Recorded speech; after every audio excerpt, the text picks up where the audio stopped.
আসসালামু আলাইকুম রহমতুল্লাহ বরকাতহ।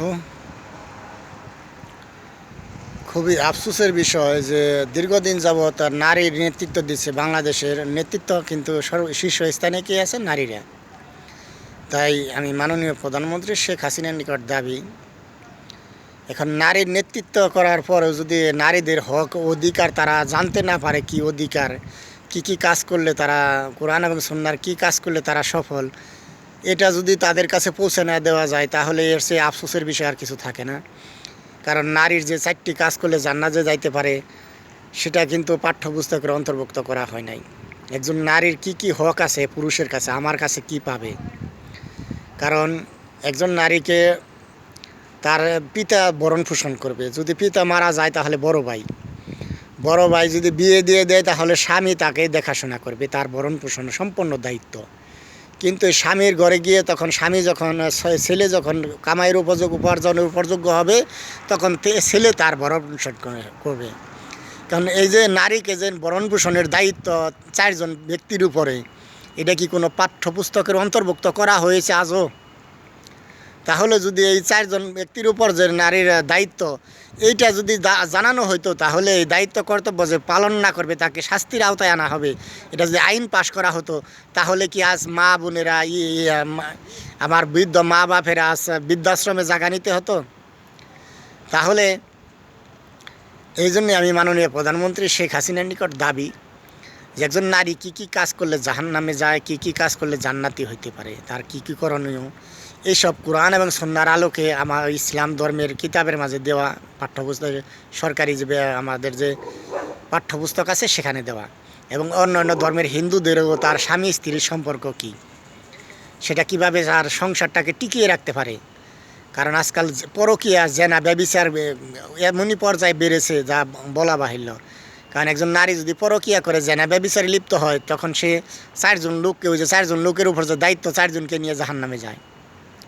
কারণ একজন মেয়ে যদি তার জন্মদাতা পিতাকে ভালোবাসে, তার স্বামীকে ভালোবাসে, তার সন্তানকে, তার ভাইকে ভালোবাসে, সে যখন কখনো জেনা ব্যভিচারে লিপ্ত হবে না।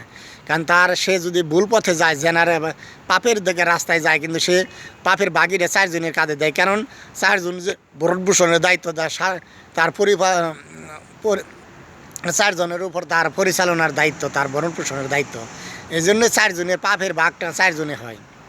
আর যদি নারীদের জান্নাতে যাওয়া সহজ, নারী দুনিয়ার অন্য মানুষ যতই খারাপ হয়, স্বামী খারাপ, ভাই খারাপ, বাপ খারাপ, ছেলে খারাপ, যত খারাপই হোক, তারা জাহান্নামে এলে নারীর যায় আসে না। কারণ নারীর কাজ হচ্ছে 4টা কাজ: স্বামীর আনুগত্য করা, স্বামীর যে হক অধিকার তা দেওয়া, 5 ওয়াক্ত নামাজ পড়া, রমজান মাসে রোজা রাখা, সন্তানদের দেখাশোনা করা। 4টা কাজই তো: নামাজ, রোজা এবং নিজের লজ্জাস্থানের হেফাজত এবং স্বামীর খেদমত করা, সন্তানকে দেখাশোনা করা। 4টা কাজ করলে জান্নাতি। তাহলে এই 4টা কাজ যে করলে নারীর জান্নাতি, এটা কি কোনো আজও কোনো নারীর দেশ চালে আজকে নারীর এই পাঠ্যপুস্তকের অন্তর্ভুক্ত করা হয়েছে? কোনো নারীকে শিক্ষা দেওয়া হয়েছে কি কাজ করলে নারী জাহান্নামে যাবে? এটা কি শিক্ষা দেওয়া হয়েছে? কারণ দুনিয়াব্যাপী পরকীয়ার জেনা ট্রেনিং দেওয়া হয়। কারণ স্বামী ছাড়া যে কোনো পুরুষের সাথে কথা বলে, এগুলো জেনা, এটা পরকীয়া। কারণ একজন নারী ভালোবাসা আদান প্রদান করবে স্বামীর সাথে।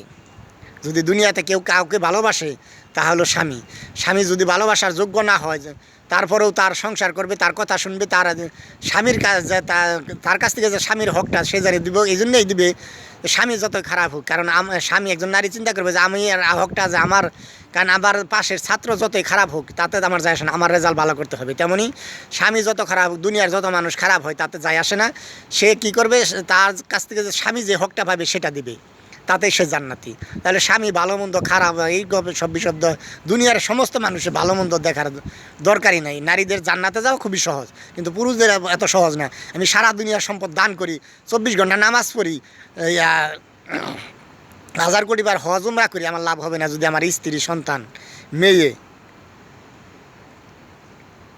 বোন, মা, বোন, স্ত্রী, সন্তান 4জন যদি সঠিক পথে না চলে। এই জন্যই আমি মা ও বোনদেরকে অনুরোধ করব, আপনার জন্মদাতা পিতা মাতাকে যদি ভালোবাসেন, আপনজনকে ভালোবাসেন, তাহলে আপনার কদমটা, প্রতিটা কদম হিসাব করে দিবেন যে আপনার কারণে কি আপনার আপনজনগুলো জাহান্নামে যাবে কিনা, এটা চিন্তা করে তারও কদম দিবেন, কাজ করবেন, প্রত্যেকটা কাজ হিসাব করে বিবেচনা করে।